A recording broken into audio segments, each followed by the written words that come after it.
Tonight on the Midnight Drive, we're talking about Walter Freeman, the man who helped transform lobotomy from a controversial experiment into a traveling medical phenomenon.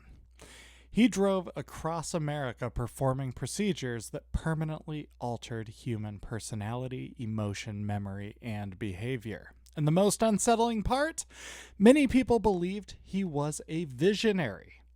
This is not the story of a mad scientist hidden in the shadows. It's a story of confidence, institutional trust, medical ambition, and what happens when certainty moves faster than understanding.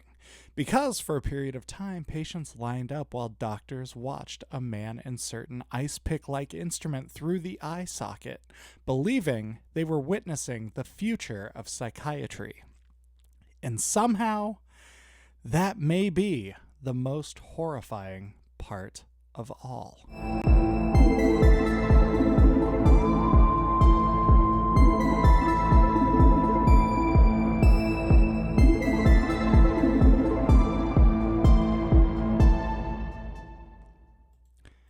There is something deeply unsettling about charismatic certainty, especially when it appears in places where uncertainty should still exist.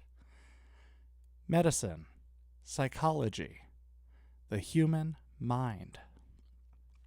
And a few figures embody that danger more completely than Walter Freeman. Because Freeman didn't present himself like someone cautiously exploring experimental psychiatric treatment. No. He presented himself like a man who believed he had already found the answer. That confidence changes the vibe of everything. Walter Freeman was an American neurologist who became the most famous advocate of lobotomy in the United States during the mid-20th century. And the terrifying thing is, he genuinely believed he was helping people. Consider that. Because history becomes emotionally too simple if people reduce Freeman into a cartoon villain. The real horror is much more than that. Freeman existed during a period where psychiatric institutions were collapsing beneath overwhelming patient populations. Hospitals overflowed from people suffering with severe depression, psychosis, schizophrenia, trauma disorders, emotional instability, and neurological conditions medicine barely understood. And treatment options remained painfully limited. Sedatives existed, and institutionalization existed. Electroshock therapy also existed, but psychiatry still lacked effective long-term interventions for many severe conditions. That environment created desperation, and desperation creates opportunity for certainty, especially certainty wrapped up in scientific language. Freeman became fascinated by early psychosurgery techniques developed in Europe during the 1930s. The idea was disturbingly straightforward.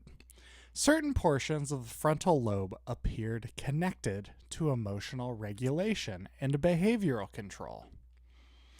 Damage those neural connections, and patients sometimes become calmer afterwards, less emotionally volatile, less distressed, less difficult for institutions and families to manage. That outcome was interpreted by many as therapeutic success. And maybe that's the first deeply horrifying philosophical problem hidden inside the history of lobotomy.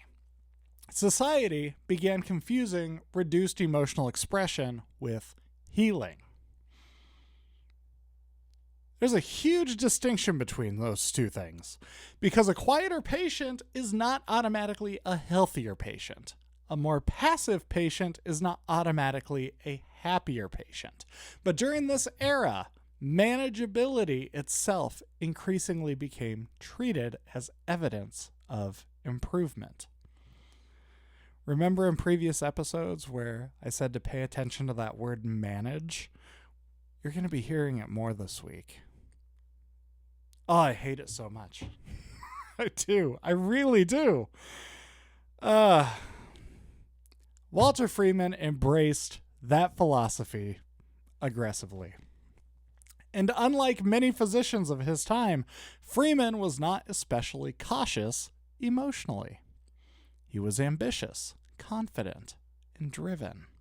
Almost evangelical in his belief that lobotomy represented the future of psychiatry.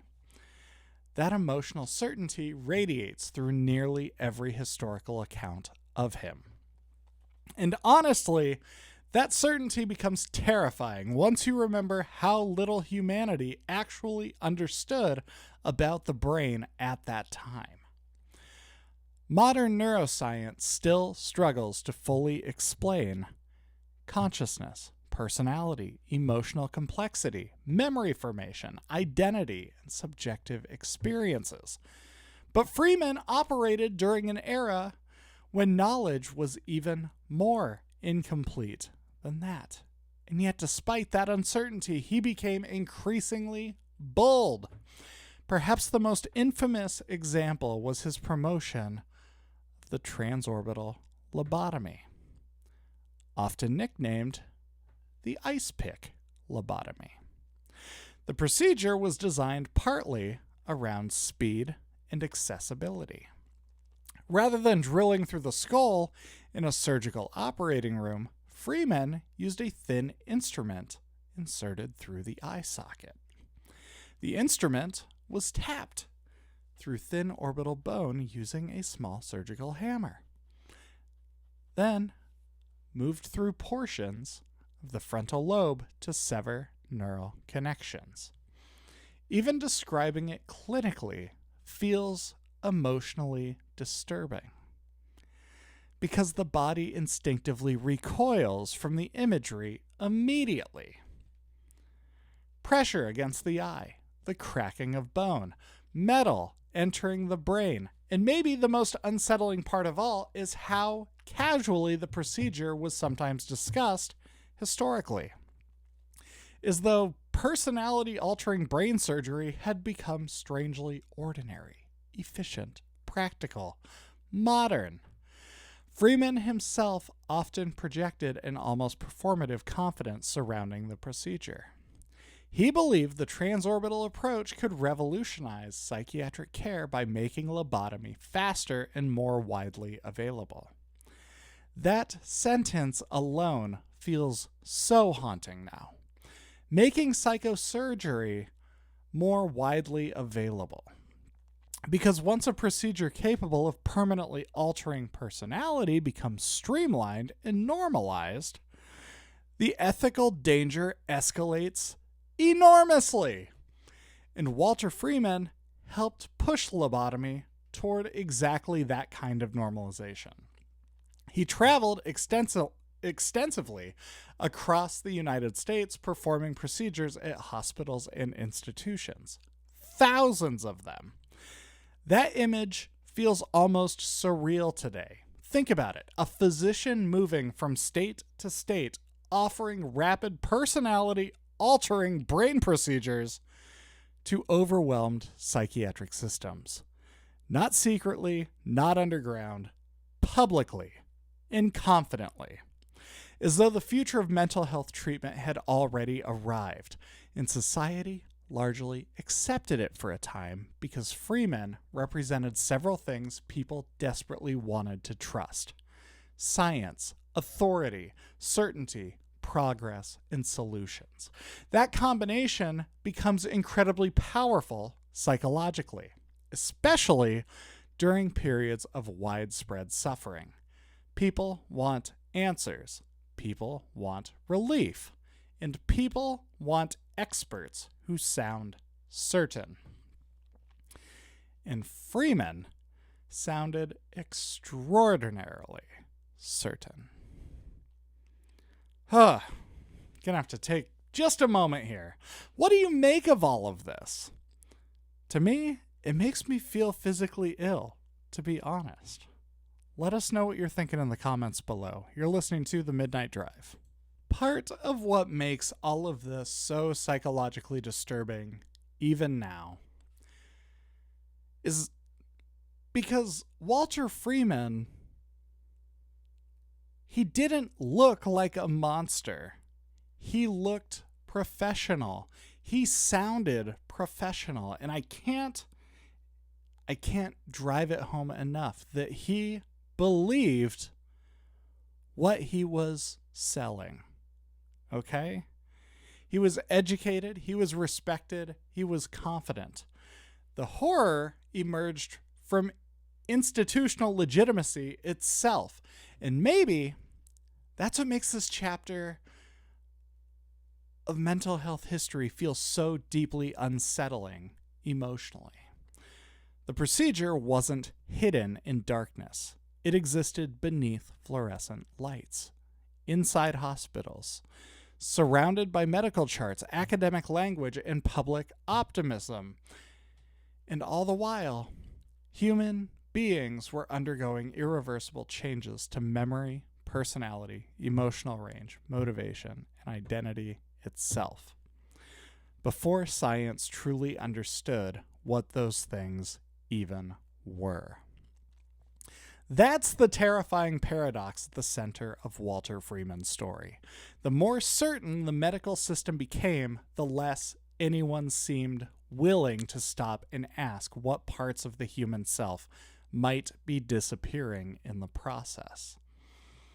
At a certain point, Walter Freeman stopped feeling like a doctor from history and started feeling more like a warning. Because the deeper you look into the rise of lobotomy, the more unsettling the normalization becomes. Not hidden experimentation, not secret operations.